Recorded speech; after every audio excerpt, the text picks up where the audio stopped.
썩은 돌로는 통합이라는 포석을 둘 수 없습니다. 통합이라는 키워드에만 집착해 인사검증 시스템의 허점을 여실히 드러낸 것이 이해훈 후보자 사례입니다. 이재명 대통령은 계속해서 통합 인사를 하겠다고 하지만 최소한의 검증, 국민 눈높이를 통과하지 못한 썩은 인물을 써놓고 통합 인사라고 우기거나 검증 실패에 대해 통합 핑계를 대서는 안 됩니다. 이재명 정부는 지명 철회를 하면서도 이해훈 후보자가 국민의힘에서 3차례나 국회의원을 지냈다는 점을 강조하면서 인사검증 실패에 대해 국민 앞에 사과하지 않았습니다. 국민의힘의 검증이 소홀했다는 공격은 민주당이 김병기, 강선우, 전재수 의원 등의 비위를 검증하지 못한 사실로 셀프 반박됩니다. 어떤 정당이든 수백 명의 국회의원을 공천할 때의 검증은 드러난 범죄 경력, 망언 등을 확인하는 선을 넘기 어렵습니다. 국무위원 후보자 검증은 차원이 다릅니다. 청와대는 한 사람을 검증하는데 막대한 인력과 자원, 인사검증 시스템 전체를 활용할 수 있습니다.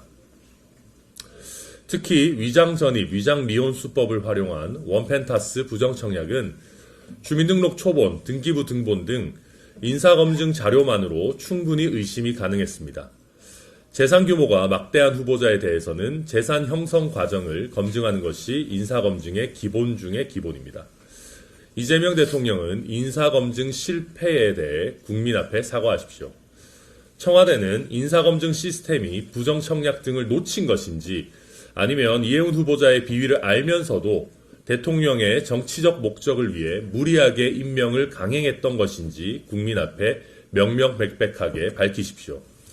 그래서 인사검증 시스템의 보완이 필요한 것인지 아니면 이재명 대통령의 의사결정에 문제가 있는 것인지를 파악하고 필요한 보완 조치를 해야 합니다.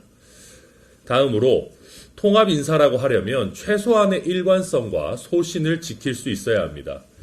이해훈 후보자는 보수 성향의 경제 전문가라고 하면서도 인사청문회 과정에서 본인의 과거 재정 건전성에 관한 소신을 모두 버리고 이재명 정권의 확장 재정과 소비 쿠폰 발행, 심지어는 호텔 경제학까지 칭송하기 여념이 없었습니다.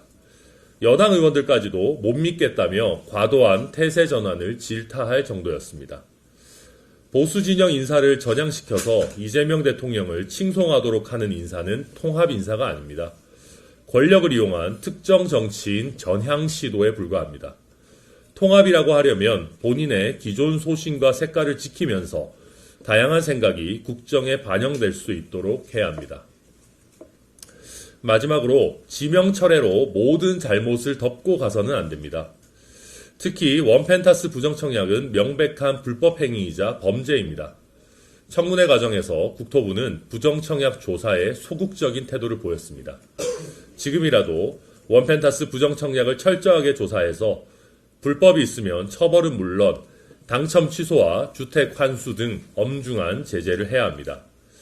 이재명 대통령은 어제 부동산 불로소득을 강하게 비판했습니다. 직은 못 지키더라도 집은 지키겠다는 태도를 용인해서는 안 됩니다. 이상입니다.